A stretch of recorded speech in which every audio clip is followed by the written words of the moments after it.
Tadi teriak-teriak di dalam kenapa sih Ami, kalau boleh tahu Ami? Ya nggak apa-apa, emosional aja karena kan Laura mau bersaksi tapi sayangnya harus di luar kan, sebagai ibu pengen dengar bagaimana alur ceritanya, tapi ya sudah dengar ya udah. Tadi juga saya sempat dengar ada ketegangan-tegangan, alhamdulillah semua lancar, nggak ada apa-apa. Itu sih yang kita dengar barusan banget. Itu aja, nggak ada yang apapun yang lain halnya. Ketika seseorang masuk ke ranah hukum itu tidak mudah, karena tentunya ada tekanan, ada fakta-fakta yang harus dibuktikan, kemudian juga ada belum lagi tekanan dari netizen misalnya, yang ada pro dan kontra, itu tentunya akan membuat seseorang yang mengalaminya akan berdampak kepada kesehatan psikologisnya dan tentunya keadaan mentalnya. Ya, pada siapapun orangnya ketika berada pada suatu situasi yang mengingatkan dia pada suatu trauma, suatu kisah sedih, suatu hal yang berat, tentunya pasti akan terjadi yang kita sebut dengan retraumatisasi. Jadi kembali kepada masa yang tidak menyenangkan, ada rasa sedih, ada rasa luka mungkin, sehingga biasanya faktor-faktor yang menyebabkan seseorang kemudian merecall kembali traumanya mestinya dihindari. Tapi tentunya tidak bisa dengan mudah ketika itu berada di dalam ranah hukum, karena hukum juga punya aturan-aturannya yang harus dihormati oleh semua pihak, dan termasuk juga bagaimana cara akhirnya mau tidak mau mungkin dipertemukan dengan seseorang atau faktor yang menimbulkan retraumatisasi masa lalu.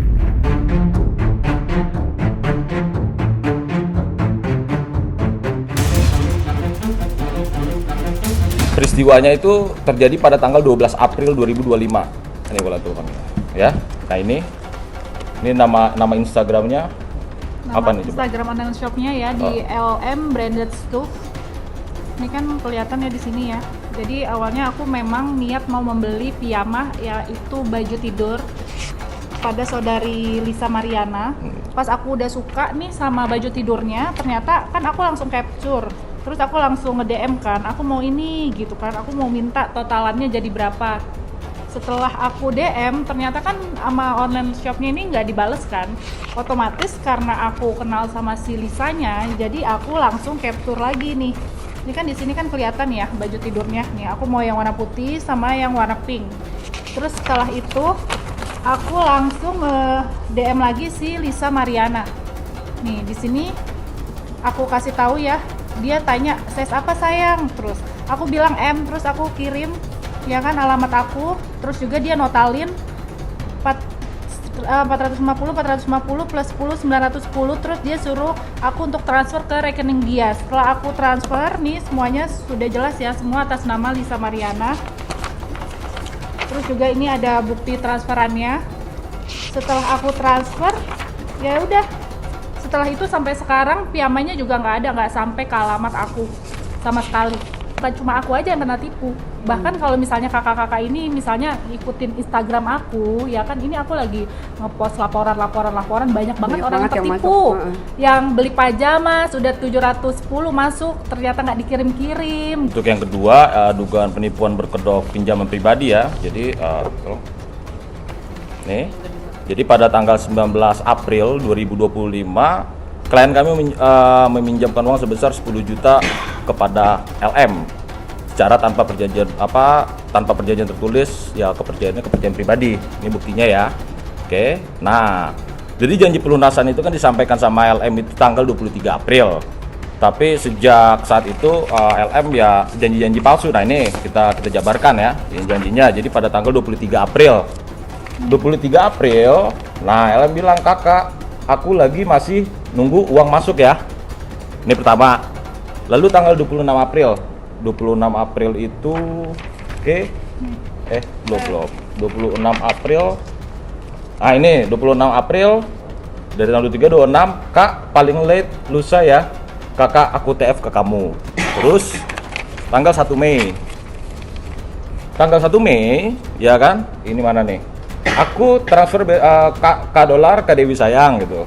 Aku transfer besok sore abis dari ya. Maaf telat kakak. Oke. Terus tanggal 14 Mei. 14 Mei berarti di sini. 14 Mei sampai 15 Mei ini ya. Nah, di sini 17 Mei 10-nya aku minta perpanjang waktu boleh. Oke, ya kan? Habis itu tanggal 27 Mei. 27 Mei. Nah, ini ada lagi bukti. Kak, maaf telat lagi, ditunggu ya, Kak. Oke, 27. 29 Mei. Terus tanggal 29 Mei itu Kak minta perpanjangan sampai tanggal 2. Masih sakit dibilang gitu. Terus tanggal 7 Mei. Fix ya Kak tanggal 9. Oke. Terus tanggal 11 Juni. 11 Juni. Nah, gini nih. Kakak sayang, besok malam abis aku podcast aku TF5 dulu ya. Oke. Fakta aja. Dia transfer cuma 2 juta. Langkah somasi ini bukan peringatan hukum gitu loh, ya kan? Tapi upaya awal untuk membongkar pola kebohongannya dari saudara LM. Kami mengirimkan somasi itu kan jalan gimana nih? Kita 2 kali somasi, masih ada nggak? Dia ada nggak itikat baik? Kita kasih ruang dia gitu loh. Dikembalikan nggak uang 8 juta itu? Bukan berarti Ibu Dewi ini butuh uang 8 juta, enggak, tapi terhadap perbuatannya gitu loh. Karena kenapa? Ya kan? Kalau pola gini dibiarinin terus, ya kan? Nanti akhirnya terbiasa semua orang melakukan itu. Kalau dari bukti yang ada sih, ini sih pengennya sih LP ya kan? Karena kan dari perbuatannya jelas nih, ya kan? Ada tipu muslihatnya, tapi kan memang mesti diuji, ya kan? Diujinya kira-kira nih tipu muslihat dengan emosional itu, ya kan?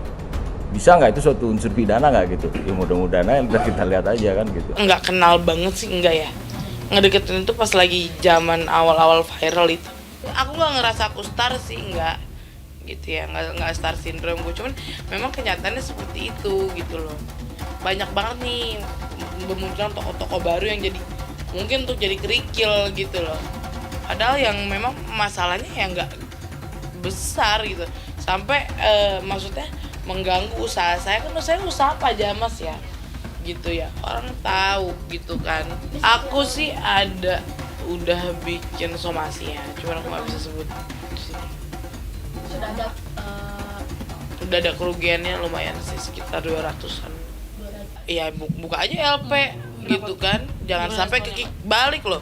Ya kan pelapor juga bisa jadi tersangka, bener gak? Apalagi gue megang bukti banyak. Yang jelas kita tunggu saja lah. Karena apa? Setiap laporan polisi itu pasti ada kepastian hukumnya. Nanti seperti apa endingnya nanti? Adakah nanti penetapan tersangka ataupun penahanan atau ini di SP3? Kita tunggu saja. Tapi saya meyakini kalau LP ini tidak dicabut, LM akan masuk dengan sendiri.